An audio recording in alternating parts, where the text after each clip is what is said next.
The other thing I feel is St. Kitts and Nevis should go back and revisit and rethink. I know it was a split-second instantaneous decision to change the prices from 125 to 250. Does it make sense? They should revisit it. And I personally feel there's still an opportunity to save credibility, or to restore, or to maintain, I should say, credibility, and go back to 125. Set a strong example. Yes, split-second decisions, or let's say mistakes, can happen from the best of entities or best of programs. I personally feel it was one of those situations. It's still time to revert back to 125 and restore the confidence of the investors. So why have other programs yet not reacted? You had the first show reactions from St. Kitts and Nevis. Instantly off the bat, the moment they met the EU, the first thing they did was accept all the 6 conditions laid forward, including doubling the amounts from 125 to 250k. Right or wrong, it's their decision. But why was that decision so quick, in such a haste and straight away? And there are 4 other programs that are still sitting and discussing all of this. Now, what happens really if the 4 programs accept all the conditions and double up their prices? They know they're gone, right? Not a lot of takers. Forget a lot. I don't think there'll be any takers, any significant number of takers that would look at those programs. So they know that very well. So on one side, if you accept all the conditions like St. Kitts and Nevis, your program is kind of almost dead. It's gone. If you don't accept the conditions, then you lose all the access. Then they think no one's going to buy the passport.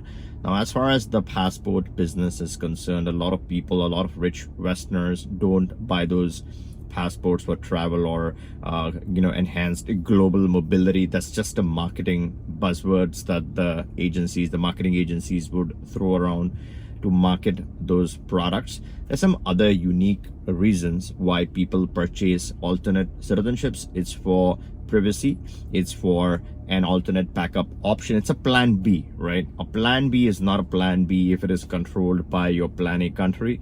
Then there's no diversification. Then it's sort of managed by someone else, or at least that's how it looks like, right, once you take such actions. So the other programs know that, should know that. They're seasoned enough to understand. Now with St. Kitts and Nevis, it's a very unique situation, I feel, and this is personal opinion. Les Khan, what happened with him, right? He was let go from the program, and then you have this new chief for the citizenship program, and he has intense pressure and some of the stigma that was caused because of the prior chief, the whole situation, the alleged scams that came out.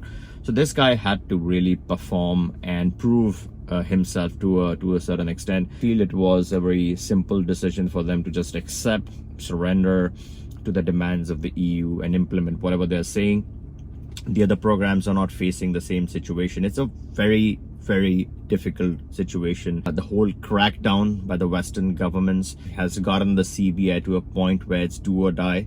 The other programs should not make the fatal mistake of accepting foreign government.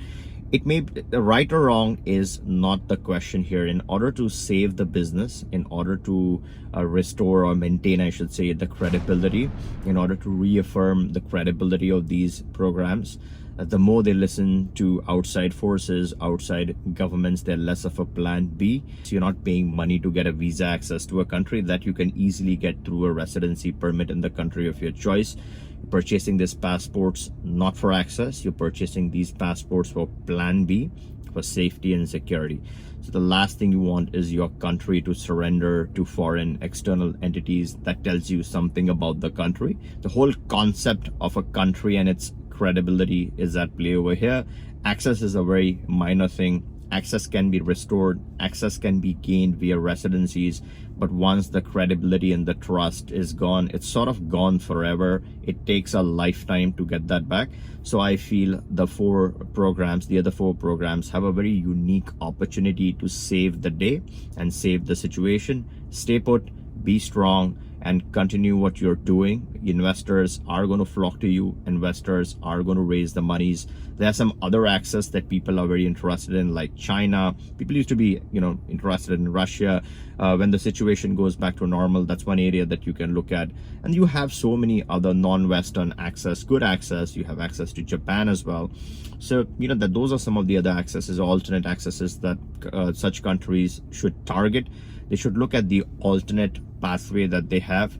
I think the whole Western access and compliance with the Western side has been overblown, I think, of the past. So it's very important to focus on the future and not just be stuck in the past and suffer some of the same consequences that you have suffered even historically, at least in the modern day. It's time to move on, and it's time to free yourself from some of the same Western dominance that you have been used to from before. If you start getting intimidated and threatened by access revocations, then there are going to be 12 changes to your citizenship tomorrow. It's not just about 6, it's going to be 12 tomorrow, 18 the day after, and this thing will go on. So it's high time that don't worry about the Western access.